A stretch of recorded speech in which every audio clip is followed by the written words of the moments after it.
وعلیکم السلام ورحمۃ اللہ وبرکاتہ۔ ماشاء اللہ، بڑے پیارے دلائل کے ساتھ اور ہمدردی کے ساتھ آپ نے بھائیوں کو سمجھانے کی کوشش کی ہے اور زور دیا ہے اس بات کے اوپر کہ دیکھو، شرک کی معافی نہیں ہے، اور شرک بہت بڑا ظلم ہے، بہت بڑا گناہ ہے، بہت بڑی جہالت ہے، نادانی ہے، کم عقلی ہے۔ اور اللہ تعالیٰ نے مثالوں کے ذریعے سمجھایا کہ اگر یہ انبیاء بھی شرک کرتے تو میں ان کا کیا کرایہ غارت کر دیتا۔ اس لیے ہر وقت شرک سے بچنے کی کوشش کرو۔ یہ پوری کائنات اسی نقطے کے گرد گھومتی ہے کہ اللہ اکیلا ہے، پوری کائنات کا اکیلا مالک ہے، اکیلا بنانے والا، اکیلا چلانے والا، اور اس معاملے میں کسی کی مداخلت ناقابل برداشت ہے۔ اور کوئی شریک ہو بھی نہیں سکتا، کیسے شریک ہو سکتا ہے بتائیے؟ یہ جو نظام کائنات چل رہا ہے، یہ انسان کے یا کسی اور کے بس کی بات نہیں ہے چلانا، یہ خالص اللہ کا یہ نظام ہے۔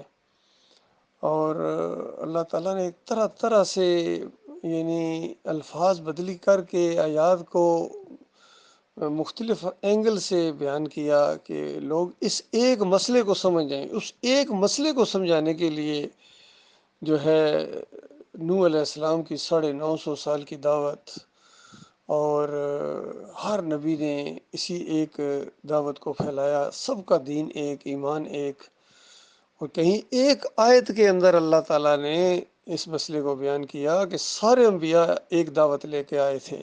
وَلَقَدْ بَعَثْنَا فِي كُلِّ أُمَّةٍ رَسُولًا أَنِ اعْبُدُوا اللَّهَ وَاجْتَنِبُوا الطَّاغُوتَ۔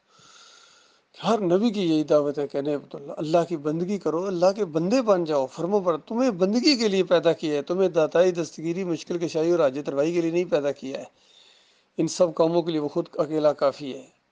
تو بندے بنو، کسی اور کو نہ اپنا معبود مانو۔ لیکن انسانوں کی عظیم اکثریت نے اس مسئلے کو چھپایا ہے، دبایا ہے، یا اس کو نہیں مانا ہے، اس کی مخالفت کی ہے۔ باقی یہ بات قابل غور ہے کہ توحید کی دعوت لے کر اٹھنے والی یہ جماعت، جس کا فہم بھی کلیئر ہو گیا تھا، ان کے ارادے بھی تھے، آپس میں ایک زبردست نظم قائم ہو کے اس راستے پر چل رہے تھے کہ اچانک ایسا شیطان کا وار ہوا۔ واقعی یہ شیطان بڑا ٹھگ ہے، اس لیے ایسے طریقے سے یہ مسئلہ شرک کا اس جماعت کے اندر پھیلایا ہے کہ کتنوں کو پتہ ہی نہیں چل رہا ہے، ہوش ان کے اڑ گیا۔ اصل میں شرک چیز ہی ایسی ہے، جب ایک دفعہ آپ اس کو اپنا لیں پھر آپ کا دماغ کام نہیں کرتا ہے۔ اور میں نے کل پرسوں ان کے کچھ یہ جو یوٹیوب کے چینلز ہیں انہوں نے بنائے، مختلف لوگوں نے بنائے ہیں۔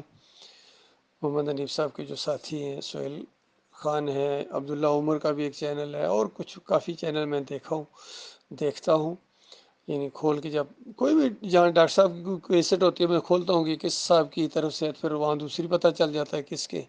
تو ڈاکٹر صاحب کی کیسٹ تو برائے نام رکھتے ہیں، ایک یا دو رکھیں گے، باقی آگے سارے ان کے اپنے چل رہے ہوتے ہیں۔ عبداللہ عمر کی تقریریں ہیں، قاری خلیل الرحمان کی تقریریں ہیں، منور سلطان کی تقریریں ہیں، انیس صاحب کی بے شمار تقریریں انہوں نے ڈالی ہوئی ہیں، اور اوپر جو مقصد لکھا ہوا نا وہ قابل غور ہے کہ اس چینل کا مقصد کیا ہے، اس جماعت کا مقصد اور مشن کیا ہے، اندازہ لگائیے۔ کہتے ہیں کہ اس جماعت کا مقصد وہی ہے جو انسانیت کی تخلیق کا مقصد ہے، کہ صرف ایک اللہ کی بندگی اور اللہ کے ساتھ کسی کو شریک نہ ٹھہرایا جائے۔ تو یہ دیکھیے لکھنے کی حد تک ہے، لیکن ان کے اندر 4-5 شرک آ گئے ہیں، اور ان کو نشاندہی بھی کر رہے ہیں، سمجھا رہے ہیں، کبھی پیار سے، کبھی محبت سے، کبھی ذرا سختی کے ساتھ جھنجھوڑ رہے ہیں، لیکن اس شرک کو چھوڑنے کے لیے تیار نہیں ہے، بالکل اس پر ڈٹے ہوئے ہیں، اور دعویٰ یہی ہے کہ ہم شرک سے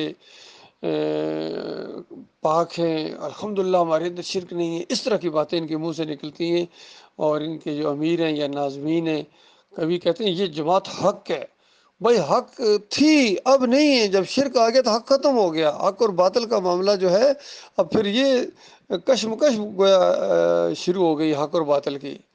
تمہیں اب حق کی طرف بلایا جا رہا ہے، تم حق پر نہیں ہو۔ شرک کرنے والے کبھی حق پر نہیں ہو سکتے ہیں، باطل پر ہیں وہ۔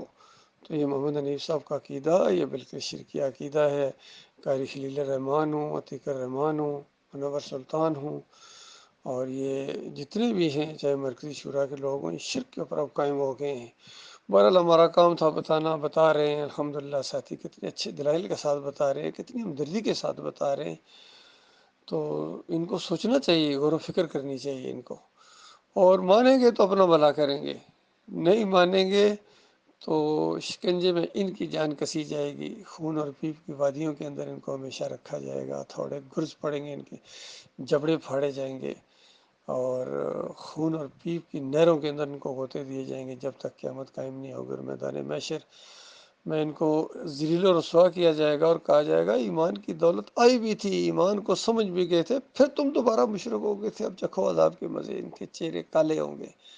تو اس طرح ان کے ساتھ ہونے والا، پھر ان کی آپس میں بڑی جنگ شروع ہو جائے گی، آپس میں بڑے ایک دوسرے کے اوپر اس طرح لانتیں بھیجیں گے کہ بھائی مانو، ایک کہے گا تمہاری وجہ سے، دوسرا کہے گا تمہاری وجہ سے، ایک دوسرے کے اوپر لان تان کریں گے۔ پھر فرشتوں کی لان تان ہوگی، اللہ کی طرف سے لعنت پڑے گی، نیک لوگ ان کے اوپر لعنت بھیجیں گے، خود ان کے اپنے ان کے اوپر لعنت بھیجیں گے، جن کو یہ 7 جہنم کی آگ کے اندر لے جائیں گے۔ اللہ تعالیٰ اس خوفناک انجام سے اپنی پناہ میں رکھے۔